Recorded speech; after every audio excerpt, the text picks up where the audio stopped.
Hello! Ayan! Naulan! Magpapakain ako ng aking bibi. Ganito ang attire ko. Kaya magpapakain ng bibi at naulan. Woo! Mga bibi! Wait lang! Andyan na ako! Yun ang mga bibi. Puyog na puyog sa lakas ng ulan. Tapos ay gutom pa. Nakakaawa naman. Sandali lang. Pakakainin ko na kayo. Hi, hello.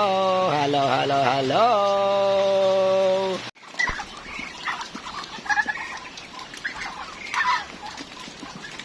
Ayan yung mga bibi. Ayan o. Kahit umuulan, naliligo pa rin sa swimming pool. Talaga namang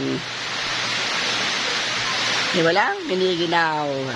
Dahil sa kanilang mga balahibo. Ayun o, kita-kita na ninyo, kita-kita nyo. Ayan, talaga nagtatampisawa. Alam nyo, kahit medyo nakakatamad, kasi nababasa ako. Hindi pwede kasi kinukonsensya ako. Sabi niya, ang lahat ng ipinagkaloob sa atin ng Diyos, ay ating mahalin, ating alagaan, ating arugain, dahil siya ay mahal ng Diyos. That's all.